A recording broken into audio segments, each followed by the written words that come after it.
संत रामपाल जी महाराज किस प्रकार से संघर्ष किया। गुरु जी सत्संग कर रहे हैं, बाहर बैठे शरारती तत्व ऊपर से पत्थर फेंकते। शुरुआती दौर कैसा था। जहाँ भैंस बांधते हैं ना वो जगह देते, करना हो तो यहाँ कीजिए पाठ अपना। गुरुदेव जी खुद सेवा करते थे। पाइप लगे, पाइप ले पीछे पीछे तो पाइप ले, मैं आगे झाड़ू लगाता हूँ। तो जो आपने बताया ये बात बहुत ही अद्भुत है। एक जरूरी बात और बताना चाहते हैं आपको। अमर ग्रंथ साहिब को गुरु जी गले में लटका लेते थे। आपके पिताजी थे संत रामपाल जी महाराज। पिताजियों ने घर आना जाना बंद कर दिया। उसके बाद गुरुजियों ने लगभग घर त्याग दिया।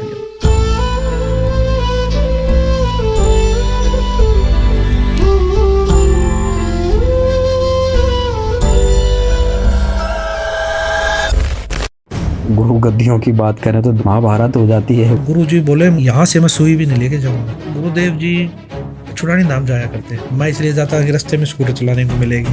गुरुजियों ने एक शब्द भी गाया, बड़ा मार्मिक शब्द गाया गुरुजियों ने।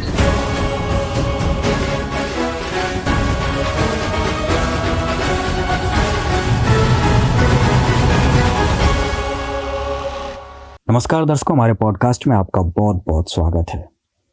दर्शकों, हमारा आज का विषय है संत रामपाल जी महाराज का जो ज्ञान है, संत रामपाल जी महाराज की जो ख्याति है, संत रामपाल जी महाराज की जो प्रसिद्धि है वो आज विश्व भर में पहुंच चुकी है।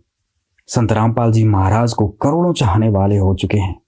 तो आज हम सभी के लिए एक ऐसा मुद्दा लेकर आए हैं कि किस प्रकार संत रामपाल जी महाराज ने इस विश्व कल्याण मिशन को सफल बनाया।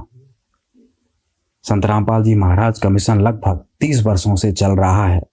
तो किस प्रकार से इस मिशन की शुरुआत हुई, शुरुआती दौर कैसा था, क्या संघर्ष करने पड़े, किन परिस्थितियों से गुजरना पड़ा, उन सभी बातों को आज हम आपको बताएंगे। इन सभी बातों को बताने के लिए हमारे साथ खास मेहमान जुड़े हुए हैं जिन्होंने संत रामपाल जी महाराज के संघर्ष को, शुरुआती दौर को बहुत ही करीबी से देखा हुआ है। तो आइए शुरू करते हैं।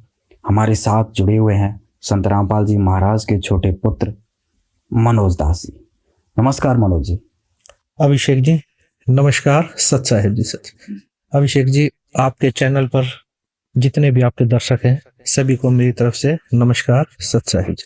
सर, संत रामपाल जी महाराज के जितने भी करोड़ों चाहने वाले हैं, करोड़ों फॉलोअर्स हैं, उनके सभी के मन में एक उत्कंठा होती है कि उनके गुरुजी ने किस प्रकार से संघर्ष किया, शुरुआती दौर कैसा था। आप संत रामपाल जी के छोटे बेटे हैं, तो आपने किस प्रकार से उन शुरुआती दौरों को देखा है, क्या महसूस किया है, क्या यादें आपके पास आज हैं जो आज हमारे दर्शकों को बता सकते हैं। अभिषेक जी, सबसे पहले मैं आपके चैनल के माध्यम से बताना चाहूँगा कि यह हमारा सबसे बड़ा सौभाग्य है। मेरे भाई बहनों का, मेरे परिवार का सबसे बड़ा सौभाग्य है कि हम संत रामपाल जी महाराज जी के घर में हमारा जन्म हुआ और संत रामपाल जी महाराज जी के परिवार में हम पैदा हुए। ये हमारा सबसे बड़ा सौभाग्य है जी। हमारे परिवार में दादाजी श्री नंदलाल जी, दादी जी श्रीमती इंद्रो देवी जी, और गुरुदेव जी 2 भाई और 4 बहनें, यानी कि मेरी 4 बुआ और मेरे चाचा जी और गुरुदेव जी हुए।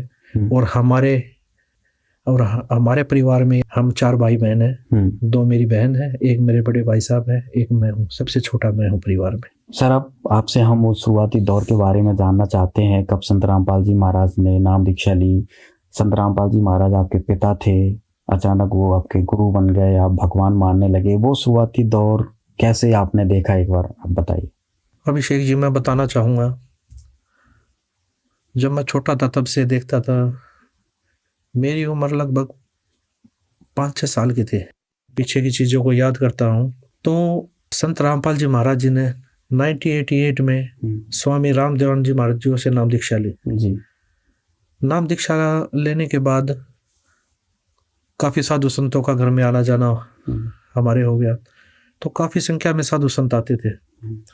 तो 1-1, 2-2 दिन का सत्संग होता था।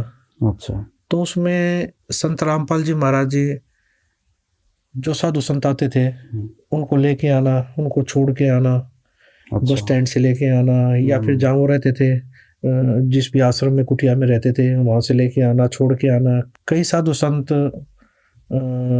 जैसे अगर चलने की अवस्था में नहीं होते तो उनको, उनके लिए भी व्यवस्था करना, संत अच्छा। रामपाल जी महाराज जी करते थे। अच्छा। जब वो साधु संत घर में आते थे तो वहाँ पर रात को सत्संग होता था, तो उनके रहने की व्यवस्था, सर्दी होती तो गर्म पानी की व्यवस्था, हर प्रकार की व्यवस्था पिताजी करते थे। अच्छा। जो व्यवस्था करते थे तो हम देखते थे, मेरे भाई बहन, मेरी मम्मी सभी मिलके सेवाएं करते थे वहाँ। तो उनके लिए खाना बनाना, उनके लिए उनको खाना खिलाना, लंगर लगाना वहाँ पर, पूरी पंडा उसकी व्यवस्था करना, तो लंगर में खाना खिलाना। और उसके बाद वो इतने रहते तो उनको रात को सोने की, सर्दी होती तो रात को रजाई गदेले की व्यवस्था, यानी कि सारी व्यवस्था गुरुदेव जी करते थे, घर पे ही करते थे। घर पे ही करते थे वो चीज़ें। तो उसके बाद हमने ये चीज़ें हमें वहाँ सीखने को मिली, ये प्रेरणा हमें गुरुदेव जी से ही मिली कि भाई कोई भी साधु संत आए, कोई भगत आए तो उसको किस प्रकार उनके साथ व्यवहार करना चाहिए, उनकी कैसे सेवा करनी चाहिए। ये चीज़ें हमें बचपन से ही मिली हैं सीखने को और देखने को। जी सर, उस समय आपका बचपना था, तो उम्र के साथ बढ़ते बढ़ते आपने किस प्रकार से और संत रामपाल जी महाराज का जो मिशन चला, आगे बढ़ा, किस प्रकार से और देखा, कुछ यादें हों वो बताइए सर दर्शकों को। सन 1988 में संत रामपाल जी महाराज जी ने नाम दीक्षा ली। उसके बाद गुरुदेव जी, उनके साथ में जो अधिकारी थे, संत रामपाल जी महाराज जेई की पोस्ट पे नौकरी करते थे, तो उनके साथ जो अधिकारी थे उनको भी समझाते, और उनके साथ और भी जो कर्मचारी होते उनको भी समझाते, परमात्मा का तत्व ज्ञान समझाते, और स्वामी राम देवानंद जी महाराज जी के पास जाकर उनको नाम दीक्षा दिलाते। अच्छा। मैंने ये चीज़ें काफ़ी देखी है कि गुरुदेव जी, संत रामपाल जी जैसे घर से चलते, कई बार मुझे भी उनके साथ जाने का सौभाग्य प्राप्त होता, क्योंकि मैं बच्चा था, छोटा था। तो कई बार छुट्टी होती मेरी, तो मैं जिद कर लेता है इस चीज़ की, मैं पापा साथ चलूँगा। मैं तो पिताजी साथ लेके जाते। अच्छा। उस समय हम जैसे रोहतक रहते थे, हम रोहतक रहने लगे थे, तो वहाँ पर मकान है अपना, तो वहाँ पर मैं जिद कर लेता। तो वहीं ड्यूटी थी गुरु जो की 20-30-40 किलोमीटर दूर ड्यूटी होती, तो गुरु जी अपनी बाइक पे बैठा के आगे मुझे साथ लेके जाते जी। तो मैं देखता था गुरुदेव जी वहाँ तक भी अपनी भक्ति करते जाते थे। हाँ, मैंने देखा कि गुरु जी बैठे हैं, तो मैं जैसे बोलता चलता, तो गुरुदेव जी मुझे भी बोलते, मंत्र कर।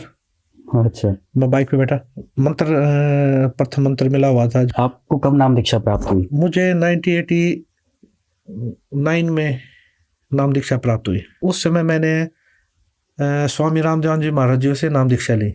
अच्छा। गुरु जियों ने पूरे परिवार को, दादा गुरुदेव जी है स्वामी रामदेव जी महाराज, उनसे नाम दीक्षा दिलाई। अच्छा, पहले संत रामपाल जी खुद नाम दीक्षा लेके आए, फिर आपके पूरे परिवार को नाम दीक्षा दिलाई? हाँ, पूरे परिवार को दादा गुरुदेव जी से नाम दीक्षा दिलाई। अच्छा अच्छा। पिताजी बोलते मंत्र करो, मंत्र करते हुए चलो वहां तक। अच्छा। मैं तेज बोलने लग जाता मंत्र। अच्छा। और पिताजी भी साथ में, बोला ऐसे बोलो, पिताजी भी साथ में करते, मैं बोलने लग जाता। कई बार भाई बच्चा था, अटक जाता भाई भक्ति करते करते, पिताजी वहीं से फिर रिपीट करवाते, नहीं ऐसे नहीं, ऐसे करो, गुरुदेव जी ने ऐसे बताया, ऐसे करो। मैं देखता था, सुमन करते रहते थे। मैंने कहा अपनी भक्ति जहाँ से स्टार्ट हुई वहाँ से चलते, और अपने जहाँ पर ड्यूटी थी वहाँ तक पहुँच गए।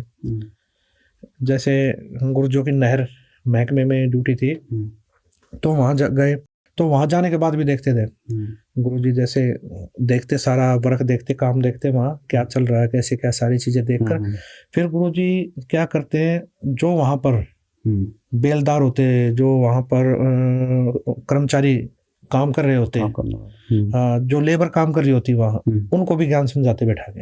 अच्छा। उनका लंच टाइम हुआ, वैसे हुआ, उनको पास बैठाते और उनको परमात्मा का ज्ञान समझाते। तो मतलब गुरुदेव जी मैंने जहाँ भी देखा वहाँ कोशिश करते हैं कि ज़्यादा से ज़्यादा ये तत्व ज्ञान, ये परमात्मा का ज्ञान समझाएं। अब हमें ज्ञान हुआ इसका कि भक्ति कौन सी करनी चाहिए, तो अब पता लगा हमें वो तत्व ज्ञान। लेकिन उस समय बचपना था, उस समय तो यह लगता था चलो गुरुजी बोल रहे हैं, गुरुजी कुछ बता रहे हैं, तो पहले यही लगता था कि भक्ति के बारे में बता रहे हैं, कुछ कभी परमात्मा के बारे में बता रहे हैं, तो ये लगता था उसमें। लेकिन अब आज पता लगा कि वो गुरुदेव जी तत्व ज्ञान समझा रहे थे उनको। तो गुरुदेव जी क्या करते थे, उनको अपने साथ दादा गुरुजी के पास लेके जाते थे। अपने अच्छा। खर्चे पे, अपने किराए पर। हम्म कोई गाड़ी बुक कर ली, हम्म अपनी बाइक पे बैठा के, हम्म हैं, तो ऐसे गुरुजी अपने खर्चे से लेके जाते थे और नाम दीक्षा दिलाते थे। रामदेवानंद जी महाराज जी से हम्म नाम दीक्षा दिलाते थे। हम्म तो नाम दीक्षा दिलाने के लिए जैसे गुरुदेव जी, स्वामी रामदेवानंद जी महाराज जी तो छुड़ानी धाम आते। अच्छा, वहाँ उनका आश्रम था। हाँ, छुड़ानी धाम एक गरीबदास जी संत हुए हैं, तो उनको कबीर परमात्मा जी मिले थे। जी। वो कबीर परमात्मा जब मिले तो गरीबदास जी को सतलोक दिखा के लाए, वो सचखंड, वो सचखंड दिखा के लाए। तो वो दिखाने के बाद जो जो चीजें उन्होंने देखी वो सारी अपने ग्रंथ साहिब में लिखी, जिसकी वाणी 3 दिन चलती है। तो वो अमर ग्रंथ साहिब गरीबदास जी ने वो लिखवाया। तो वो 3 दिन का पाठ चलता है वहाँ पर। तो वहाँ पर एक ये लगा लीजिए एक आश्रम टाइप बना हुआ है, 3 दिन का वहाँ पाठ चलता है। तो वहाँ पर स्वामी रामदेवानंद जी महाराज जी आते थे।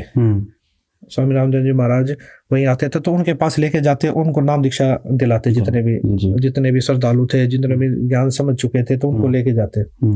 तो ये मैंने काफी बार देखा है कि काफी संख्या में, हजारों की संख्या में नाम दीक्षा दिलाई संत रामपाल जी महाराज जी ने दादा गुरुजियों से। सर, जब वो दौर चल रहा था, संत रामपाल जी ने नाम दीक्षा ले ली, फिर दूसरों को ज्ञान समझा के नाम दीक्षा स्वामी जी से दिलाते थे, तो उस समय की कोई घटना क्रम आपको याद हो तो बताइए हमारे दर्शकों को। मैं आपको बताना चाहूँगा, जब मैं छोटा था तो मुझे स्कूटर चलाने का बड़ा शौक था। अच्छा अच्छा। गुरुजियों के पास स्कूटर थी, हाँ। चेतक स्कूटर, पिताजी के पास। तो जैसे पिताजी आते तो माते साथ स्कूटर पे बैठ जाता। अच्छा। तो बड़ा शौक था मुझे। हर बच्चे को एक होता है, शौक होता है कि भाई घर में कोई चीज़ है उसको चलाऊं। तो मुझे भी बड़ा शौक था। तो गुरुदेव जी छुड़ानी धाम जाया करते, तो मैं भी साथ जाता। मैं इसलिए जाता कि रास्ते में स्कूटर चलाने को मिलेगी। और गुरुजी स्कूटर देते भी थे रास्ते में चलाने के लिए। जैसे हाईवे होता तो हाईवे से अप्रोच रोड होता तो गुरुजी वहां देते। जैसे हम जाते हैं, रोहतक से चलते हैं दिल्ली की तरफ, तो रास्ते में सापला आता है, एक छोटी सी तहसील, तो वहां से अप्रोच रोड जाता है छुड़ानी धाम के लिए। तो वहां पर गुरुदेव जी देते थे। तो गुरुदेव जी देते थे, स्कूटर दे देते, गुरुदेव जी पीछे बैठ जाते, और गुरुदेव जी पीछे बैठते पकड़ लेते थे, साथ में पकड़ लेते। तो मैं चलाता, तेज करता, कोई मंदा करता। मुझे शौक था, मैं चलो छुड़ानी धाम जा रहे हैं और स्कूटर चलाने को मिलेगी। तो वहां जाते थे तो वहां ये था, मेला लगता था, खिलौने मिलेंगे खेलने के लिए, खिलौने खरीदूंगा, फिर खेलूंगा। और तो ये एक कुछ भी लगा लीजिए इस चीज को, ये एक बड़ा ही वो बच्चों को होता है, उत्सुकता होती है। तो मैं इस प्रकार जाता था। तो गुरुजी साथ जाते, तो गुरुजी जैसे स्कूटर चलाने को देते तो वहां पर खिलौने दिलाते। अच्छा। हाँ, खिलौने दिला के मैं वहां खेलता। खेलने के बाद गुरुदेव जी मेरे को बोलते, बहुत खेल लिया ना। हाँ पापा, बहुत खेलता, बचपना था, बोला चल अब मेरे साथ। तो गुरुदेव जी मुझे लेके जाते अंदर भंडारे में। अच्छा। हाँ, वहां पर 3 दिन का पाठ चलता। तो मैं हजारों की संख्या में श्रद्धालु आते हैं वहाँ, साधु संत आते हैं, श्रद्धालु आते हैं। तो वहां पर भंडारे में सेवा करवाते मेरे से। अच्छा। हाँ, मेरे को बोलते प्लेट उठाओ, जितने प्लेट रखो, यहाँ जितने भी साधु संत आए हुए श्रद्धालु आते हैं तो सेवा करते। कोले, कटोरे, गिलास हैं, ये रखो सारे। जितने भी साधु संत बैठते हैं उनके आगे प्लेटें रखते हैं, भाई जैसे मेहमान आते हैं इस प्रकार वहाँ सारी सेवा करते हैं। ये चीजें काफी सेवा करने को मिली वहाँ। गुरुदेव जी बताते हैं अब ये सेवा, गुरुदेव जी खुद सेवा करते थे। अच्छा। वहाँ साधु संतों के सामने प्लेटें रखना, कटोरे रखना, उनको सब्जी डालना, और भंडारे में फुलके राम बनवाना, यानी कि रोटियां बनवाना। उसके बाद उनको भाई वहां से सेवा पूरी होने के बाद फिर भंडारघर में चले जाते गुरुदेव जी। अच्छा। फिर वहां पर सेवा करते हैं, बाल्टी लेकर सभी को सब्जी डालना, उसके बाद फुलके वितरित करना, उसके बाद पानी देना, जो भी होता मैंने देखा वहां पर। अच्छा। और उसके बाद जब सारे साधु संत खा के चले जाते खाना, तो वहां पर पोछा लगाना। अच्छा। ये चीज मैंने आंखों से देखी है। गुरुदेव जी बाल्टी लाते, और वो अपना पोछा होता है जो लगाते हैं घरों में, वो वाला गुरुजी लेके आते कपड़ा। उसके बाद पूरे जितना बड़ा पंडाल होता सारे पे पोछा लगाते। अच्छा। और उसके बाद धुलते, उसके बाद पूरे उसकी जितना जहाँ भंडारा करते हैं उसकी सफाई करते। अच्छा। हाँ, उसकी सफाई करते झाड़ू के साथ, साथ में मेरे को लगाते। अच्छा। हाँ ये ले, जैसे पानी था पाइप, हाँ। पाइप लगे ले, पाइप ले पीछे पीछे, तो पाइप ले मैं आगे झाड़ू लगाता हूँ। अच्छा। ये चीजें मैंने देखी है गुरुजी। संत रामपाल जी वहाँ खुद सफाई करते थे? खुद सफाई करते थे, खुद ये चीजें करते थे। और सफाई करते थे किस, ये लगा लीजिए जेई की पोस्ट पे होते हुए, एक अधिकारी के पोस्ट पे होते हुए मैंने ये चीजें देखी है कि गुरुदेव जी खुद अपने हाथों से सारी चीजें करते थे। बहुत बड़ी बात है। और एक बात और बताना चाहूंगा अभिषेक जी, एक बार हम चुरानी धाम में गए हुए थे, तो 3 दिन का समागम था, मध्य वाला दिन था, तो सवेरे 5-6 बजे की बातें हैं, हजारों की संख्या में साधु संत आए हुए, श्रद्धालु आए हुए, तो वहां पर सीवर चौक हो गया सारा। अच्छा। लैट्रिन बाथरूमों का सारा सीवर चौक हो गया, जाम हो गया, पानी भर गया। तो पानी भर गया तो सारा अफरा तफरी मच गई वहाँ। भाई वही लैट्रिन बाथरूम थे जितने थे, 100-150 लैट्रिन बाथरूम थे, सारे जाम, ब्लॉक में जो। तो गुरुजी ने देखा ये क्या हो गया, तो गुरुजी, मैं वहाँ खड़ा देख रहा है, गुरुजी वहाँ पर डंडा पड़े थे, डंडा लेके आए, फट्टी लेके आए और सीवरों की सफाई करने लगे। ढक्कन उठाया, सीवरों की सफाई वहां पर करना। एक जेई अधिकारी होते हुए उनको देखकर कि जेई साहब लगे हुए हैं, गुरुजों को काफी संख्या में जानते भी थे वहां, तो उनको देखकर, गुरुजों को देखकर और भी आए, और भी श्रद्धालु जो आए हुए थे उनको देखकर, देखो जेई साहब भी लगे हुए हैं। अच्छा। है मतलब सफाई में लगे, वो भी शिविरों की सफाई में, उनको देखकर वो भी साथ लगे। फिर तो उन्होंने मिलकर सारी सफाई करवाई। सफाई होने के बाद लैट्रिन बाथरूम सारे, ये नहीं वो रुकी, मतलब उसके बाद लैट्रिन बाथरूम साफ करना, सारी चीजें गुरुजी करते थे सारे। जैसे 9-10 बजे तक नहा के सारे साधु चले जाते, फिर भीड़ कम हो जाती है, उसके बाद बाल्टी लेके पूरे लैट्रिन बाथरूमों की सफाई करना। ये चीजें मैंने खुद अपनी आंखों से देखी है। ये चीजें सेवा भाव भी हमें देखनी है, के भी प्रेरणा स्रोत संत रामपाल जी महाराज जी हैं। एक बात और बताना चाहता हूँ, एक बार हम छुड़ानी धाम गए हुए थे, तो जैसे आश्रम में जाते हैं, मंदिर में जाते हैं अंदर, तो उससे पहले कच्चा था। इधर वो लगी हुई थी, नल लगे हुए थे, टूटियां लगी हुई थी पानी की, पैर हाथ धो के अंदर जाते थे, तो वहां पर कच्चा था। तो क्या था, वहां पर बहुत ज्यादा कीचड़ हो गया, पैरों पे मिट्टी लग के आई, पैर धोए, उसके बाद फिर चले, तो वहां बहुत ज्यादा जैसे दलदल टाइप हो गया, तो वही पैर लेके अंदर जा रहे, तो गुरुजी ने देखा ये तो भाई गंदगी जा रही है आश्रम में। तो गुरुजी ने क्या करा, एक डंडी लेके आए, उसका वाइपर बना, उसके आगे बोरी लगाई और वहां से सफाई करने लगे, पूरी उसके वाइपर के साथ पूरी सफाई की वहां पर।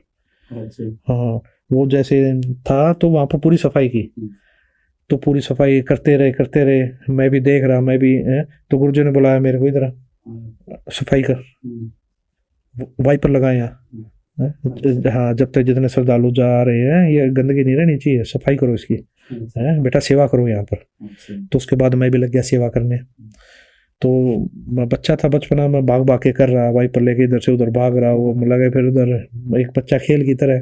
लेकिन मुझे क्या पता था, गुरुदेव जी हमारे कर्म बना रहे हैं, मेरे कर्म बना रहे हैं, मुझे सेवा सिखा रहे हैं, सेवा भाव दे रहे हैं, या सेवा दे रहे हैं मेरे को। संत रामपाल जी महाराज पिताजी ने हमें बचपन से ही सेवा भाव सिखाया है। जब हम देखते थे तो घर पे भी सत्संग होते थे, वहां पर सेवा करते थे। उसके बाद छुड़ानी धाम जाते थे हम, तो वहां पर भी पूरा परिवार सेवा करता था। भंडारे में सेवा करना, पंडाल में सेवा करना, तो हर जगह पूरा परिवार सेवा करता था वहां। तो यही सेवा भाव पूरे परिवार को संत रामपाल जी महाराज जी ने हमें सिखाया है। आज भी हमारा पूरा परिवार सेवा करता है।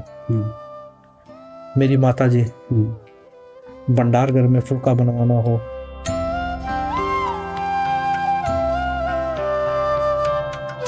सफाई की सेवा हो,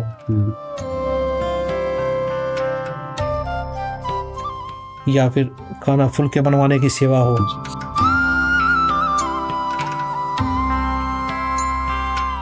मेरे भाई, मेरी बहनें,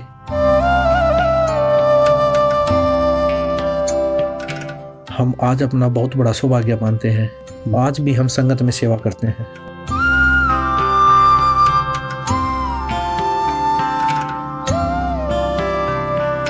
आज भी हमारा परिवार भंडारे में सेवा करना या आश्रम में किसी प्रकार की भी सेवा, वो सारी सेवाएं करते हैं। आज भी मेरे बड़े भाई साहब और मैं, हमें जहाँ भी सेवा मिल जाती है वहाँ सेवा करते हैं, चाहे वो भंडार घर हो, चाहे आश्रम में कोई भी सेवा हो। आज भी हमारा बड़ा सौभाग्य मानते हैं हम दोनों भाई कि हमें परमात्मा ने सेवा का मौका दे रखा है। जब संत रामपाल जी महाराज पिताजी एक पोस्ट पर होते थे, एक जेई की पोस्ट पर होते थे, एक अधिकारी होते थे, उन्होंने भी कभी सेवाओं को छोटा बड़ा नहीं समझा। भंडार घर में सेवा करना, लैट्रिन बाथरूमों में सेवा करना, सफाई की सेवा करना, सब वो करते थे। वही प्रेरणा आज हमारे अंदर भी है। चाहे आश्रम में किसी प्रकार की सेवा हो, वो हमारा पूरा परिवार ये सेवाएं करता है।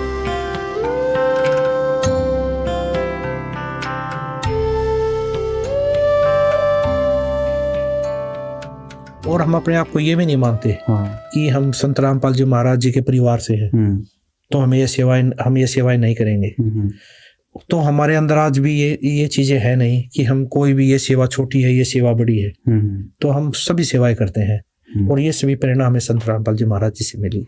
अच्छा सर, बचपन में कुछ और याद हो? संत रामपाल जी महाराज सब पाठ करने जाते थे, आप जब वो घर से ड्यूटी से आते थे, तो इस प्रकार की कुछ और याद जुड़ी हो उनसे रिलेटेड, आपको याद हो वो बताएं एक बार।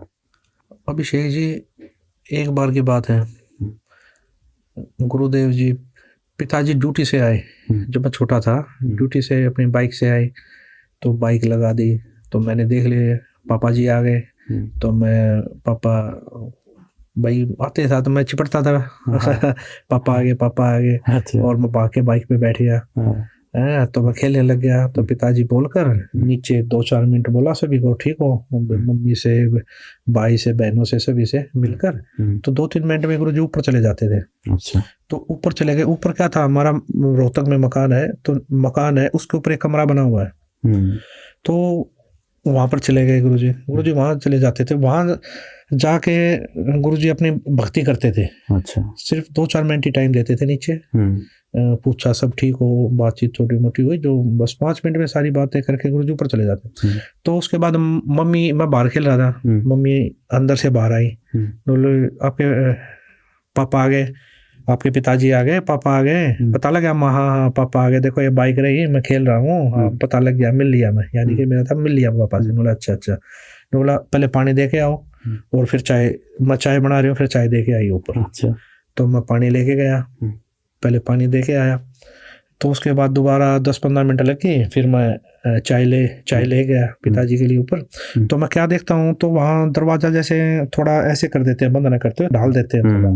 तो मैंने क्या किया, मैं तो अपनी मस्ती में लेके कप और वो ट्रे में गया, भागा, हाथ में ट्रे थी, गेट खोला, थोड़ा ट्रे के साथ, कोई पैर के साथ थोड़ा गेट खोला एकदम।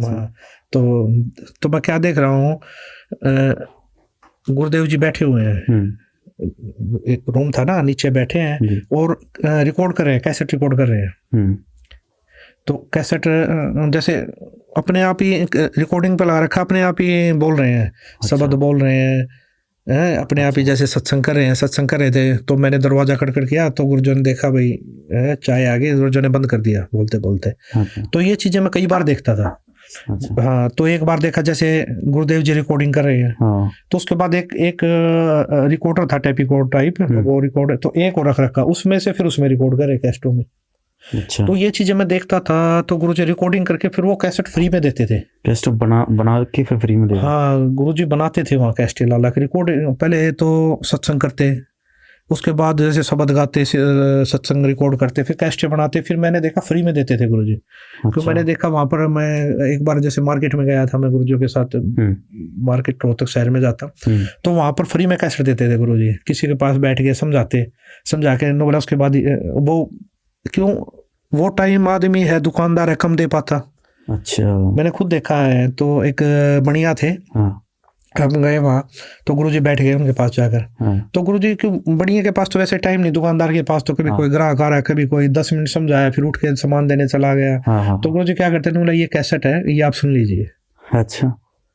मतलब दिन भर ड्यूटी करते, शाम को आकर कैसेट रिकॉर्ड करते, उसके बाद फिर प्रचार के लिए कैसेट देते। 5-10 मिनट के बाद फिर वो चला जाता, यानी वो चीजें नहीं हो पाती, वो समझ नहीं पाता है, कैसे समझ पाता 5-10 मिनट में परमात्मा का तत्व। तो वो कैसेट देते, गुरुजी फ्री में बांटते थे। और एक बार गुरुजी ने क्या बुक बनवा के लाए गुरुदेव जी। ये छोटे जैसे छोटी बुक होती है, हाँ। मंत्र कार्ड वगैरह, उसके बाद संध्या आरती रामायण ये सत्संग सारी चीजें, तो वो भी गुरुजी अपने ही पैसों से बनवा के लाते, और जो नए श्रद्धालु थे उनको फ्री में देते गुरुजी, उनको फ्री में देते बिल्कुल। तो उसके बाद क्या करते भाई, हम तो बच्चे थे, खेलते रहते, तो गुरुदेव जी जैसे शाम को ऊपर होते, फिर बुलाते सबको ऊपर आओ, क्यों ऊपर से देखते थे खेल रहे हैं, तो शाम को भाई 5 बजे ऊपर बुलाते हैं, तो आरती मंत्र करवाते हैं, यानी कि एक जगत के हिसाब से कहे तो परमात्मा की स्तुति करवाते, भक्ति करवाते, अच्छा, मंत्र करवाते। मेरी मम्मी से पूछते हैं, हाँ इन्होंने मंत्र किए? बोले जी कुछ नहीं किए, खेल रहे हैं तो सारा दिन के। अच्छा, हाँ, तो गुरुजी बुलाते, ऊपर बैठाते, मंत्र करो, आरती करो, संध्या आरती करवाते, मंत्र करवाते, और जब 1-1.5 घंटा हो जाता उसके बाद फिर भाग लेते हम। अच्छा है, गुरुजी को पापा अब तो होगी, आरती भी होगी, संध्या आरती होगी, हाँ, तब गुरुजी कहते ठीक है अब जाओ। तो गुरुजी इस प्रकार भक्ति भी करवाते थे। सर वो दौर चल ही रहा था, आपने इतनी सारी बातें बताई तो बहुत ही अनसुनी बातें हैं और बहुत ही रोचक बातें हैं। ऐसा कोई पल हो जब आपका स्कूल के समय का कोई ऐसी यादगार हो, संत रामपाल जी से जुड़ी हो, आपको याद हो, वो हमारे दर्शकों को बताना चाहेंगे?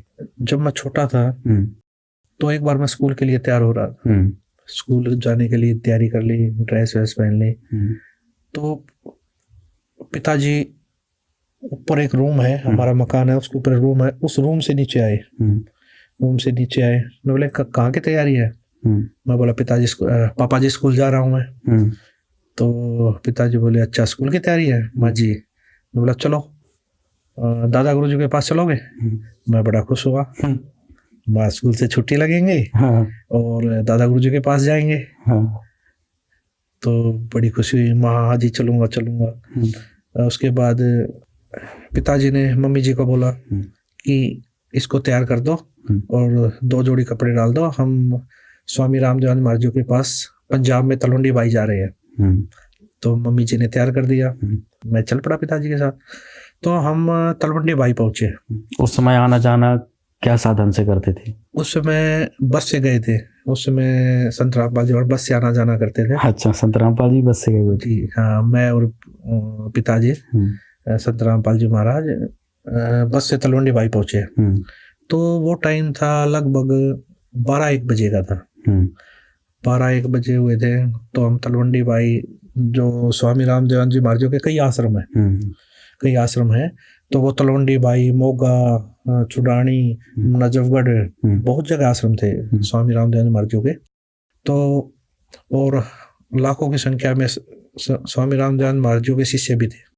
तो हम तलवंडी बाई पहुंचे आश्रम में। पहुंचने के बाद श्रद्धालु जो वहाँ सेवा कर रहे थे सबसे सत्साहिब हुई, तो वहाँ बैठे, तो दादा गुरुदेव जी के बारे में पूछे, गुरुदेव जी कहाँ है? तो बताए जी वो विश्राम कर रहे हैं कमरे में अंदर। तो जब विश्राम कर रहे थे तो एक श्रद्धालु बोला जी दादा गुरुदेव जी को उठा देते हैं। तो गुरुजी ने मना कर दिया, नहीं, गुरुदेव जी को सोने दो, जब उठेंगे ना तब मिल लेंगे। ठीक है। तो हम गुरुदेव जी और दादा गुरुदेव जी का कमरा था, उससे बाहर बैठ गए। तो बाहर बैठ गए तो हम श्रद्धालु जो वहाँ सेवा कर रहे थे वो चाय ले आया, तो हमने वहाँ बैठकर चाय पी। तो चाय पी रहे थे, इतनी देर में अंदर से आवाज आई, खटखट की आवाज आई। तो जो सेवा कर रहा था वो, हाँ, जो श्रद्धालु वहाँ हमारे साथ बातचीत कर रहा था, बैठा था, वो एकदम उठ के अंदर भागा। वो माँ क्या हुआ? पिताजी बोले क्या हुआ? गुरुदेव जी उठ गए हैं। तो वो भागा अंदर। तो अंदर गया तो हम बाहर खड़े थे, गुरुदेव जी इंतजार कर रहे थे हम। तो अंदर से जैसे श्रद्धालु ने जाके बताई कि हरियाणा से रामपाल जी आए हैं और उनका लड़का साथ आया है। तो दादा गुरुदेव जी, अंदर से आवाज आ रही, अंदर क्यों नहीं बुलाया उनको? दादा गुरुदेव जी अंदर क्यों नहीं आए, अंदर क्यों नहीं लेके आए आप उनको? अच्छा। वो कह रहा जी आप विश्राम कर रहे थे, उठाया क्यों नहीं मेरे को? अच्छा, आपने उठाया क्यों नहीं? जब वो आए हुए थे तो उठाया क्यों नहीं मेरे को? अंदर क्यों नहीं लेके आए आप? अच्छा। तो एक श्रद्धालु और था, वो भागा आया अंदर से बाहर, ने बोला जी गुरुदेव जी बुला रहे हैं आपको, अंदर आ जाओ, जल्दी आ जाओ, यानी कि जल्दी ही उसमें आओ। तो गुरुदेव जी बोले, बोले क्या बात हुई? उनको रोका, कुछ बात होगी क्या? कि वो बोले कोई ऐसी बात तो नहीं होगी जिससे दादा गुरुदेव जी स्वामी रामदेव जी महाराज मुझसे नाराज हो गए हो कभी? कोई ऐसी बात तो नहीं हो रखी है? गुरु जी बोले नहीं जी, नाराज नहीं, वो तो यूं कह रहे हैं, वो तो ये दादा गुरुदेव जी ये कह रहे हैं, उनको पहले क्यों नहीं बुलाया? अच्छा। मुझे उठाया क्यों नहीं? वो तो इसलिए बोल रहे हैं। तो उसके बाद अंदर गए, तो दादा गुरुदेव जी यूं देखकर, रूम था, तो दादा गुरुदेव जी यूं देखकर, यूं गेट की तरफ देखकर यूं उठ रहे। अच्छा। यानी कि गुरु जी अंदर आए, उनको देखकर उठने लगे। अच्छा। अपनी चारपाई से। अच्छा। हाँ, उठने लगे। तो गुरु जी, हम स्पीड से चल ही रहे थे, जाके गुरु जी के चरण लिए, चरण लेके गुरु जी के खड़े, तो दादा गुरु जी उठ रहे थे। उठते साथ बोले जी आप यहाँ बैठिए। अच्छा। दादा गुरुदेव जी बोले जी आप बैठिए। संत रामपाल जी महाराज, संत रामपाल जी महाराज जी को बोले जी आप बैठिए यहाँ। आप श्रद्धालु जो दो सेवक थे वो खड़े थे वहाँ, वो भी आश्चर्य में, दादा गुरु जी क्या बोल रहे हैं। और दादा गुरुदेव जी हाथ जोड़ कर बोले जी आप बैठिए। तो गुरुदेव जी ने हाथ जोड़े, नौलाना ने नहीं जी आप बैठिए। गुरुदेव जी ये स्थान तो आपका है, आप बैठिए। गुरुदेव जी, दादा गुरुदेव जी भी यूं करके नहीं जी आप बैठिए। कम से कम 2-3 मिनट तक ये चीजें चलती रही। अच्छा। जैसे कोई घर में मेहमान आ जाता, हम कहते जी बैठिए, वो कहने नहीं जी पहले आप बैठिए। तो कम से कम 2-3 मिनट तक ये चीजें चली है, मैंने देखी है ये चीजें। बच्चा था उस समय, ध्यान नहीं था भाई इतना। सर ये तो जो आपने बताई ये बात बहुत ही अद्भुत है, क्योंकि सनातन धर्म में, हिंदू धर्म में, अपनी गुरु परंपरा में अगर देखा जाए तो गुरु पद उच्च होता है और शिष्य का स्थान जो होता है वो नीचे होता है। आज इस प्रकार से आप एक घटना का जिक्र कर रहे हैं, तो स्वामी जी अपने चारपाई पे संत रामपाल जी महाराज को बिठाने के लिए बोल रहे हैं। जी जी, ये चीजें मुझे भी, चलो उस समय बचपना था इतनी समझ में, लेकिन आंखों के सामने ये चीजें चल तो रही थी। ये क्या हुआ उस समय? हाँ, ये क्या हो रहा है? और उस समय 2 सेवक भी वहीं खड़े, वो भी आश्चर्य में, उनकी भी वो भी यूं देख रहे बिल्कुल ये चीजें, स्वामी रामदेव जी महाराज जी मतलब क्या कर रहे हैं। तो ये चीजें 2-3 मिनट तक चली, वो मैंने देखी वहां पर। वो चीजें जब देखी तो गुरुदेव जी ने बड़े ही मतलब ये लगा लिए, बड़े ही आधीनता से कई बार प्रार्थना करने के बाद स्वामी रामदेव महाराज जी को चारपाई पे वापस बैठाया। फिर भी स्वामी रामदेव महाराज जी ये बोले वहां नहीं, चारपाई पे बैठो आप भी। गुरु जी को बोला आप चारपाई पे बैठो, फिर भी अच्छा। नीचे नहीं बैठना है। गुरुदेव जी ने चरण पकड़े और गुरु जी के चरण लिए, चरण लेके गुरुदेव जी नीचे बैठ गए, चरण दबाने लगे। गुरुदेव संत रामपाल जी महाराज जी बोले, बोला जी, संत रामपाल जी महाराज जी चरण सेवा करने लगे। तो मैं भी चरण सेवा करने लग गया। तो स्वामी रामदेव जी महाराज जी तब भी मैं देख रहा था, उस समय भी बड़े ही गुरुजों की तरफ देखते रहे, फिर भी मतलब यूं देखते रहे, गुरुजों की तरफ देखते रहे। अच्छा। हाँ, ये चीज बड़ा ही अचंभित लगी उस समय। मैं देख रहा था, मैं ये क्या चीज है क्या नहीं। श्रद्धालु जो सेवक खड़े थे वो तो मतलब ये लगा लीजिए देखते ही रहे, बिल्कुल आंखें फटी की फटी रह गई उनकी। दादा गुरुदेव जी क्या इतना महत्व दे रहे हैं, क्या बात है। तो ये चीजें मैंने देखी उस समय। तो ये चीजें जो समझ में आ रही हैं, ये चीजें तो जैसे सत्संग सुनने को मिले, संत रामपाल जी महाराज जी को पता लगा। उस समय भी आज से 600 साल पहले भी ये घटना घटी थी। अच्छा, कैसे? ये जिस समय कबीर परमात्मा जी आए उस समय भी स्वामी रामानंद जी महाराज कबीर साहब जी के गुरु जी थे, नाम दीक्षा ली थी। तो कबीर परमात्मा स्वामी रामानंद जी महाराज जी को सतलोक दिखा के लाए, वो सचखंड दिखा के लाए, सारी इस काल लोक का या इस पृथ्वी का लगा लीजिए जितने भी ब्रह्मांड सब दिखाया उन्होंने, उनको उनके बारे में जानकारी दी। तो ये सारी जानकारी मिलने के बाद स्वामी रामानंद जी महाराज जी को भक्ति का ज्ञान हो गया, उस सचखंड का ज्ञान हो गया। तो इसी प्रकार स्वामी रामानंद जी महाराज जियों ने कबीर परमात्मा को हाथ जोड़कर प्रार्थना की कि जी आप मुझे नाम दीक्षा दीजिए, आप ही परमात्मा हो। जब उनको ज्ञान होगा उन्होंने बोला आप ही परमात्मा हो।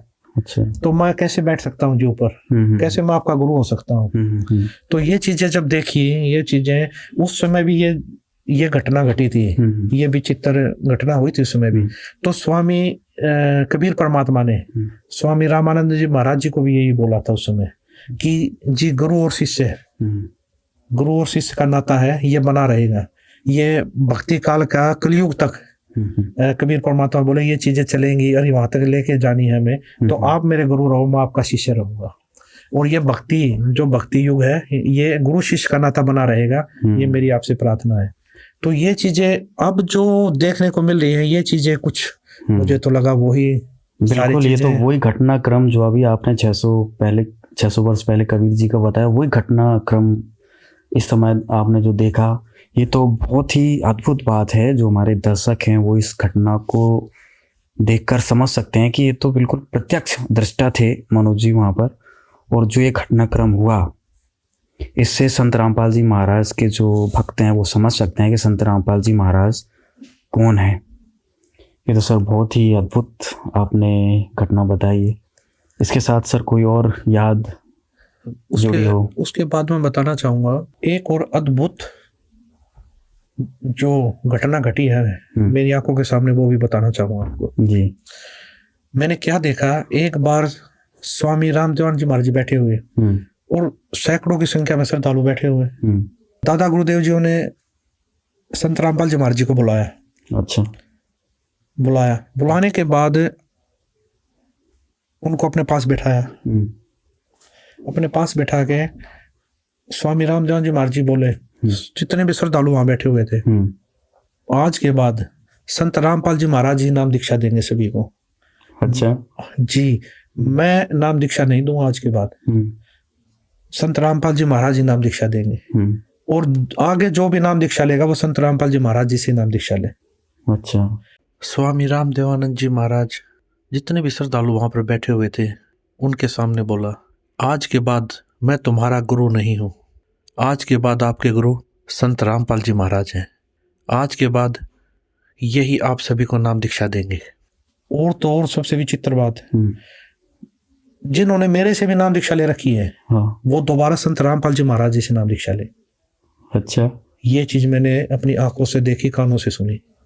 अच्छा। और वहां पर सैकड़ों की संख्या में भगत बैठे थे, उन्होंने भी सुनी।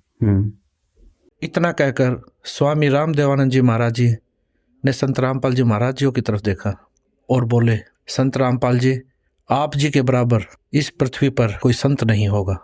और ये चीज एक बार नहीं कही स्वामी रामदेवानंद जी ने, दादा गुरुदेव जी ने, ये कम से कम सैकड़ों बार बोला है। अच्छा। ये चीजें जहां भी जैसे छुडानी धाम में भी बोला। हाँ। छुडानी धाम में तो क्या था, नाम दीक्षा लेने के लिए आए श्रद्धालु, दादा गुरुदेव जी बैठे हुए थे। तो गुरुदेव जी बैठे थे, तो गुरुदेव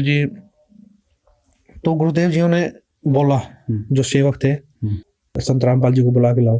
तो गुरुदेव जी साइड वाले रूम में थे उस समय, श्रद्धालुओं को समझा रहे थे, जो नए भगत थे उनको तत्व ज्ञान बता रहे थे। तो दादा गुरुदेव जी ने बुलाया संत रामपाल जी, और बुला लिया था कि सेवक गए, वो बोले जी दादा गुरुदेव जी बुला रहे हैं, गुरुदेव जी बुला रहे हैं। जब गुरु जी आए तो स्वामी जी ने हाथ जोड़ के बोला, आप इनको नाम दीक्षा दीजिए। अच्छा। जी, आप इनको नाम उपदेश दीजिए। तो ये चीज मैंने अपनी आंखों से देखी है। एक बार नहीं, सैकड़ों बार ये दादा गुरुदेव जी ने बोला है। ये बातें लगभग 1994 की है अभिषेक जी। उस समय स्वामी रामदेवानंद जी महाराज जी ने संत रामपाल जी महाराज जी को नाम दीक्षा देने का अधिकार दे दिया। ये सर वो समय आपने कैसे महसूस किया? फिर आपके पिताजी थे संत रामपाल जी महाराज, फिर गुरु पद मिल गया उनको, गुरु बन गए। आज तो खैर जगत गुरु हैं, वो सारी दुनिया के गुरु बन चुके हैं। तो वो पीरियड आपने कैसा फील किया कि आपके पिताजी गुरु बन चुके हैं? और फिर वो बात भी बताई कि आपने तो स्वामी जी से नाम दीक्षा ले ली थी, संत रामपाल जी से फिर क्या आपने नाम दीक्षा ली? जब नाम दीक्षा देने का अधिकार संत रामपाल जी महाराज जी को मिल गया, पहले तो गुरु जी ने स्वामी रामदेवानंद जी महाराज जी से नाम दीक्षा दिलाई थी हमें, पूरे परिवार को ही दिलाई थी संत रामपाल जी महाराज जी ने। हमने नाम दीक्षा ली। उसके बाद गुरुदेव जी ने, जब दादा गुरुदेव जी स्वामी रामदेव जी महाराज जी ने नाम दीक्षा देने का अधिकार दे दिया था गुरु जी को। तो फिर हमने दोबारा संत रामपाल जी महाराज जी से नाम दीक्षा ली। गुरुदेव जी घर घर जाकर सत्संग करते थे, उनको समझाते, नाम दीक्षा देते। और जब सत्संग करते थे, शुरुआती दौर था, सत्संग करते थे, एक घर में चले गए, वहां पर सत्संग करते। और गुरुदेव जी संत गरीबदास जी महाराज जी द्वारा लिखित अमर ग्रंथ साहिब, उसका 3 दिन का पाठ भी करते थे। जब 3 दिन का पाठ करते थे तो जब आपको स्टार्टिंग की बता रहा हूं मैं, शुरुआत में क्या होता था कि पूरे परिवार में एक ने नाम उपदेश ले रखा जी। अब उनके पाठ करना या सत्संग करना, तो वहां पर जाते थे तो परिवार के सारे सदस्य नाराज कि हम सत्संग नहीं होने देंगे, पाठ नहीं करने देंगे।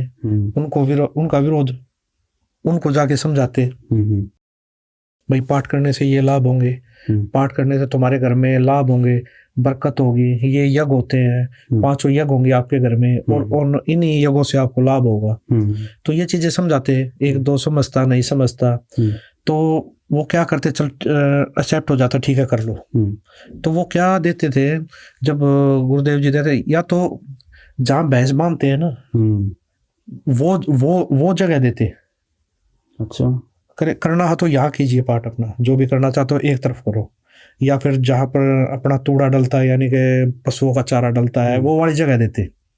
अच्छा, गुरुदेव जी को स्टार्टिंग का संघर्ष था, कोई समझ नहीं पाता, इन चीजों को समझ नहीं रहा था। गुरुदेव जी क्या बताना चाहते हैं, संत रामपाल जी महाराज क्या चीज बताना चाह रहे हैं, क्या चीज देना चाह रहे हैं।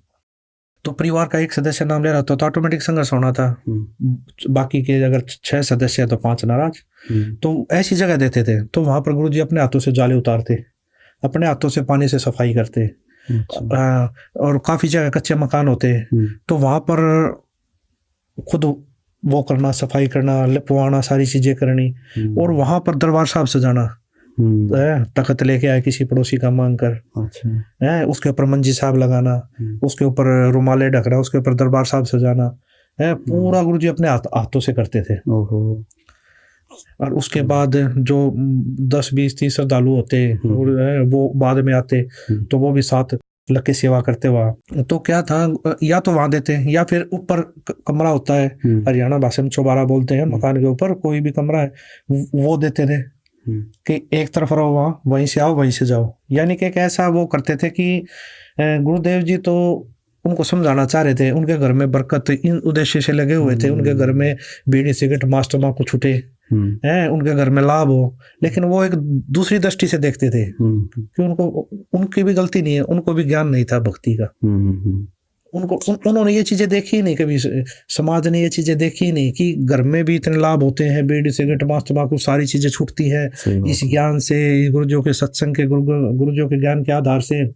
तो क्या हुआ, तो गुरुदेव जी सत्संग करते, फिर सत्संग करते ना समझाते, तो पारिवारिक सदस्य यहाँ नहीं, दूर बैठ के देखते। अच्छा, कोई दूर से बैठा बैठा बीड़ी पी रहा है, ओक्का पी रहा, देखता क्या मतलब महाराज जी आए, क्या कह रहे हैं, ऐसा क्या बता रहे हैं। तो गुरुजी सत्संग करते तो पहले दिन सत्संग करते, पहले वाली रात को जैसे दूर बैठ के सुन रहे हैं, क्यों लाउड स्पीकर लगा देते, तो बैठे बैठे दूर सुनते, कोई आदमी पड़ोसी भाई बात तो बढ़िया बता रहा है, गुरुजी को बोलते बात तो अच्छी बता रहे हैं महाराज जी। तो अगला दिन क्या करते, अगला दिन सत्संग होता ना, 10-20 आदमी जुड़ते, वहां के बैठ जाते सत्संग में। अच्छा, तो वो सुनते, उनमें से फिर 2-3 नाम भी ले लेते, उनको समझ में आ जाता। तो इसी प्रकार संख्या थोड़ी बढ़ती, क्यों फिर उस घर में लाभ देखते, फिर उनके घर की बरकत देखते भी, बीड़ी सिगरेट छोड़ दिया सभी बच्चों ने, दारू पीनी छोड़ दी परिवार के सदस्यों ने। उसके बाद घर में इनको इतना लाभ हो रहा है, इतने जो घर में जो बीमारियां थी वो सब ठीक हो गई, किसी प्रकार की कोई कैंसर की बीमारी है या कोई भी भयंकर से भयंकर बीमारी, वो सारी ठीक हो रही है। तो ये लाभ देखकर जगत के लोग बहुत जुड़ने लगे कि भाई महाराज जी आए थे, सत्संग किया और आते हैं, ये इन्होंने संत रामपाल जी महाराज से नाम दीक्षा ले रखी है। तो जगत के जो लोग थे वो बहुत ज्यादा जुड़ने लगे, वो भी पाठ करवाने लगे आहिस्ता आहिस्ता। तो ये चीज़ें काफ़ी मतलब ये चीज़ें चली स्टार्टिंग में। तो ये चीज़ें चलने के बाद गुरुजियों के फिर हजारों में संख्या हुई, भक्तों के नाम दीक्षा ले, फिर लाखों में संख्या होगी, आज करोड़ों में संख्या है गुरुजियों की। बिल्कुल। इसके बीच में एक बात और बताना चाहूँगा, जब गुरुजी शुरू में स्टार्टिंग का संघर्ष करते थे उस समय पे हमने देखा है तो गुरुजी सत्संग कर रहे, गाँव में शरारती तत्व होते हैं, वो क्या करते हैं, गुरुजी सत्संग कर रहे हैं, बाहर बैठे भाई आंगन में बाहर, तो क्या करते हैं, शरारती तत्व ऊपर से पत्थर फेंकते। अच्छा। शरारती तत्व पत्थर फेंकते, वो डिस्टर्ब करते ज़्यादा से ज़्यादा। तो वो बताते हैं जो श्रद्धालु बैठे जी ऐसे ऐसे, तो गुरुजी तब भी यही बोलते थे, बोले बेटा पहले तुम भी ऐसे थे। जो श्रद्धालु बैठे थे बोला तुम भी ऐसे ही थे पहले, जब तक तुमको ज्ञान समझ में नहीं आया है तो तुम भी यही सोचते थे हमारे बारे में, यही चीजें करते थे। और जब वो समझ जाएंगे, वो भी तुम्हारे भाई है, अगर वो भी उनको भी जब ये ज्ञान समझ में आ जाएगा वो भी तुम्हारी तरह बैठेंगे यहाँ के। अच्छा, मतलब किसी प्रकार से विरोध नहीं करते थे? विरोध नहीं करते थे गुरुदेव जी, बिल्कुल ये नहीं कहते थे भाई उनको कहो जाके बोलो या ना, गुरुजी मना कर देते, नहीं उनको अपना काम करने दो, मैं अपना काम कर रहा हूँ। अच्छा। अब भक्तों को थोड़ा गुस्सा होता, जो ऐसे कैसे कर दिया, ऐसे कैसे वो कर रहे हैं, मतलब तो गुरुजी मना कर देते, नहीं झगड़ा नहीं करना है, वो अनजान है, उनको ज्ञान नहीं है अभी इस चीज का। तो ये चीजें काफी बार हुई। और ये एक चीज और देखने को मिली, ये एक जगह नहीं कई जगह हो जाती थी। तो उसके बाद वही जो पत्थर फेंकते थे, पता नहीं होता पत्थर फेंक के भागे, वो आके बताते थे जब उनको समझ में आती थी, फिर वो सत्संग पता लग गया उनको, सत्संग कहीं सुना, तब आके मैंने खुद देखा है गुरुजियों के आगे हाथ जोड़ते हुए, बोला जी हमें माफ कर दो। गुरुजी बोले क्या हो गया भाई? बोला जी हम आप आते थे ना हमारे इस गाँव में, हम पत्थर फेंका करते आपके ऊपर। आज वो हाथ जोड़े बैठे थे गुरुदेव जी के आगे, और गुरुदेव जी उनको उठकर गले लगा रहे हैं। गुरुजी मतलब कोई बात नहीं भाई, कोई बात नहीं बेटा, आज आपको समझ में आ गई ये चीजें, तो आज हमारे साथ लग के आप परमात्मा का ज्ञान हो गया आपको। वो रोते, मैंने रोते हुए देखा उनको कि जी हमसे बहुत बड़ी गलती होगी, क्यों? उनको तो ज्ञान समझ में आ गया, भक्ति समझ में आ गई थी कि एक संत को सताने का, दुख देने का क्या दर्द होता है। और गुरुजी फिर भी माफ करते, कोई बात नहीं बेटा, तो आप भी हमारे बच्चे, उस समय तुम अनजान थे, आज आपको ये चीजें समझ में आ गई, ज्ञान समझ में आ गया। बहुत कठिनाइयों से दौर गुजरा है वो, गुरुजियों ने बहुत संघर्ष किया है। तो अभिषेक जी एक शुरुआती दौर की एक बात और बताऊंगा मैं आपको जी। गुरुदेव जी जब पाठ स्टार्ट हुए तो गुरुदेव जी के पास स्कूटर थी, चेतक स्कूटर, तो उसी पर सारी सामग्री लेके जाते थे। अच्छा। जैसे लाउड स्पीकर हुआ, एम्पलीफायर हुआ, बैटरी हुई, उसके बाद राशन का सामान हुआ, उसके बाद सामग्री हुई, पाठ की सामग्री, वो सारी चीज गुरुदेव जी स्कूटर पे लेके जाते थे। तो सारा सामान खरीद कर अमर ग्रंथ साहिब को गुरुजी गले में लटका लेते थे, गले में ऐसे डाल के ऐसे लटका लेते, क्यों अनादर ना हो। अच्छा। कहीं इधर रखें, पीछे रखें ना, सारा सामान स्कूटर पे एडजस्ट कर लेते थे, स्कूटर पे ही रखकर, और फिर स्कूटर लेके जाते थे गुरुदेव जी, फिर अगले घर में पहुंचते थे। और तो ये बातें मैं शुरुआती दौर की बता रहा हूँ, जब शुरुआत गुरुदेव ने कम से कम काफी सालों तक ऐसे संघर्ष किया।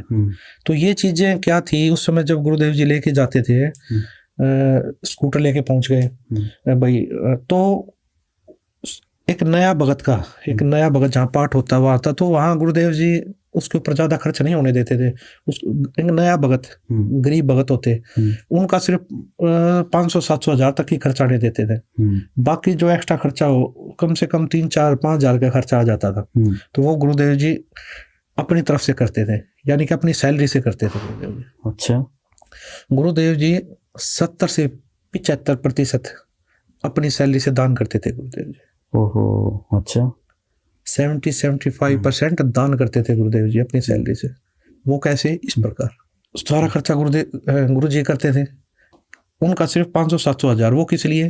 कि एक बार जुड़ जाएंगे, एक बार इनके घर में लाभ होने लग जाए। परमात्मा का भी विधान है कि कुछ करोगे तभी पाओगे। तो एक बार शुरुआत गुरुदेव जी करवाना चाहते थे इस चीज से। मतलब धार्मिक क्रियाओं को करने के लिए, धर्म बढ़ाने के लिए -0 से शुरू किया हुआ, -0 से। तो उनके घर में बरकत होती है, यानी कि लाभ चालू हो जाते हैं। क्यों? यज्ञ हुए हैं पांचों, पूर्ण संत आए हैं, उसके बाद भंडारा पाया, इतने भक्त आए उन्होंने भंडारा पाया, हवन यज्ञ चली, तो ये सारी चीजें होती थी, तो उनके घर में लाभ होते तो उनके पड़ोसी देखते, रिश्तेदार देखते ये चीजें, भाई इनके घर में इतना लाभ कैसे हो रहा है। उनको पता लगा, उन्होंने संत रामपाल जी महाराज से नाम दीक्षा ले रखी है।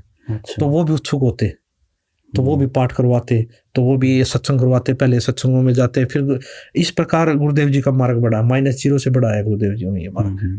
सत्संग पाठ ज्यादा होने लगे, उसके बाद गुरुजियों ने लगभग घर त्याग दिया। गुरुजियों ने, पिताजियों ने घर आना जाना बंद कर दिया। अच्छा। आजीविका साधन सैलरी थी, तो वो अब बंद हो गई थी। तो मम्मी को बड़ी चिंता हुई इस चीज के लिए कि अब कैसे खर्चा चलेगा। जी बिल्कुल। और कैसे परवरिश होगी बच्चों की। तो मम्मी जी ने क्या किया, मेरे मामा जी को बुलाया। अच्छा। मेरे मामा जी आए, मेरे मामा जी को बताया मम्मी जी ने कि ऐसे ऐसे बच्चों के पिताजियों ने तो आना बंद कर दिया, और कैसे चलेगा, खर्चा कैसे चलेगा, इनकी परवरिश कैसे होगी। तो मामा जी ने सुनी ये सारी बातें। तो मामा जी, गुरु जी सत्संग कर रहे थे एक जगह, तो वहां पर गए मामा जी। मामा जी गए तो मामा जी जाके राम राम की, राम राम जी। तो गुरु जी को, क्यों जय की पोस्ट पे थे ना, तो वो उसी भाव से बोलते, साहब बोलते थे, जय साहब नमस्कार। अच्छा। तो वो बोले जय साहब राम राम। तो गुरु जी बोले, पिताजी बोले राम राम भाई, राम राम, आ जाओ बैठो। तो बैठे हैं मामा जी। तो चाय पानी ली मामा जी ने। तो उसके बाद मामा जी बोला जी कैसे चलेगा घर का खर्चा, आप तो घर आते ही नहीं, तो ऐसे कैसे गुजारा होगा। तो गुरुजियों ने उनकी तरफ देखा। गुरुजी बोले इस पूरी पृथ्वी को, गुरुजी बोले इस पूरी पृथ्वी को हाथी से लेकर चींटी तक वो परमात्मा खिला रहा है, क्या मेरे बच्चों को नहीं खिलाएगा वो? मेरे बच्चों को भूखा मार देगा वो परमात्मा? बहुत बड़ी बात बोली। तो उसके बाद मामा जी चुप, मामा जी सोच में पड़ गए। मामा जी ने प्रणाम किया और मामा जी वापसी चल पड़े। मामा जी वापसी मम्मी के पास आए। तो मम्मी के पास आए तो मम्मी जी को बताया, बोला क्या क्या बात हुई। तो मामा जी ने सारी बातें बताई, ये बात हुई। तो मम्मी जी बोले कैसे होगा। तो मामा जी बोला मेरी हिम्मत नहीं है दोबारा जाके ये बातें बोलने की। आज इतनी बड़ी बात बोल दी है उन्होंने, आज जय साहब ने इतनी बड़ी बात बोल दी है कि मेरी हिम्मत नहीं है दोबारा जाके बात करने की बहन। तो ऐसे चलता रहा। कुछ टाइम के बाद फिर मेरे चाचा जी, मम्मी ने अंकल जी को बुलाया, उनको भी बताई भाई खर्चा कैसे चलेगा, बच्चों की परवरिश कैसे होगी। ये चीजें देखकर अंकल जी ये सारी बातें सुनकर फिर वो गुरुजियों के पास गए। गुरुजियों के पास जाकर बोले जी आप सत्संग में जाते हो, भाई सत्संग में जाते हो आते हो, कोई बात नहीं, घर पे भी आ जाया करो, और नौकरी चलती रहेगी, और सारा नौकरी चलती रहेगी और बच्चों की भी परवरिश होती रहेगी। तो ये चीजें सुनकर गुरुजी बोले महेंद्र, अगर मैं आज मर जाता तब उन बच्चों की परवरिश कौन करता? अच्छा। आज मैं मर जाता तब उन बच्चों की परवरिश कौन करता? आज मैं जिस भगवान के शरण में लगा हूं ना, वो पूर्ण परमात्मा है, वो उनकी भी परवरिश करेंगे और उनकी जीवन रक्षा भी करेंगे। वो पूर्ण परमात्मा है, वो ऐसा भगवान है। गुरुजी बोले महेंद्र अब उस सच्चे सरकार की नौकरी करेंगे। अब नौकरी बहुत कर ली, इस झूठी सरकार की नौकरी बहुत कर ली। अच्छा। अब सच्चे सरकार की नौकरी करेंगे। अब ज्ञान हो गया उस सच्चे सरकार की नौकरी का, अब नौकरी उसकी करेंगे। अब झूठे सरकार की नौकरी मुझसे नहीं होगी भाई। और आप कह रहे हो कि बच्चों का गुजारा कैसे होगा। फिर गुरुजी बोले महेंद्र जाके बोल दियो उनको, और उसे अच्छा गुजारा चलेगा उनका। अंकल जी ने बताया, गुरुजियों ने एक शब्द भी गाया, बड़ा मार्मिक शब्द गाया गुरुजियों ने। अच्छा। वो शब्द गाकर फिर गुरुजियों ने आशीर्वाद दिया, मतलब महेंद्र बोल दिया उनको, जो और है ना वहां पर है उनसे ज्यादा अच्छा गुजारा चलेगा उनका। उससे कुछ दिन के बाद मेरे बड़े भाई साहब है, उन्होंने दुकान की, उन्होंने परचून की दुकान की, और गुरुदेव जी का आशीर्वाद से, गुरुदेव जी की दया से वो दुकान ऐसी चली, वहां पर जितनी भी दुकानें जिनकी 20-20 साल की चली हुई थी, वो भी चर्चा करते थे, वो भी आश्चर्यचकित थे, इनके इतनी अच्छी दुकान कैसे चल रही है। अच्छा। इतनी भीड़ लगती थी हमारी दुकान पे, उदाहरण था हमारी दुकान का, इतने कम समय में इतनी प्रोग्रेस हमने जीवन में पहली बार देखी है। तो हमारी इतनी अच्छी दुकान चली कि महीने में हम 1 से 1.5 लाख रुपए मंथली कमा रहे थे उस समय। अच्छा। 1998 1999 में संत रामपाल जी महाराज का आशीर्वाद फल गया। जी, संत रामपाल जी महाराज जी का आशीर्वाद, वो आशीर्वाद दिया हुआ गुरुजियों का, वो फल फूल रहा था उस समय। उस समय 1 से 1.5 लाख रुपए हम कमा रहे थे उस परचून की दुकान से। और ये लाभ हमें ही नहीं, जिसने भी संत रामपाल जी महाराज से नाम दीक्षा ली, उन सभी को इसी प्रकार के लाभ हो रहे थे।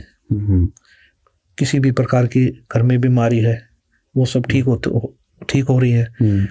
इसी प्रकार का किसी को भी, हम तो भगवान उसी को मानते हैं। आज ये लोग भगवान परमात्मा उसी को मानता जो सुख दे, वो सारा सुख संत रामपाल जी महाराज से नाम दीक्षा लेने के बाद मिल रहा था, हमें नहीं। आज करोड़ों की संख्या में, लाखों की संख्या में जो भगत जुड़े हुए हैं, आज उनसे आप पूछ लीजिए, वो बताते नहीं थकते, सुनने वाला थक जाता। उनके घर में इतने लाभ मिलते हैं, इतने लाभ मिले हैं गुरु जी की दया से। आप किसी भी संगत के किसी भी भगत से पूछ लीजिए, उनको आज घर में सैकड़ों लाभ मिले हैं।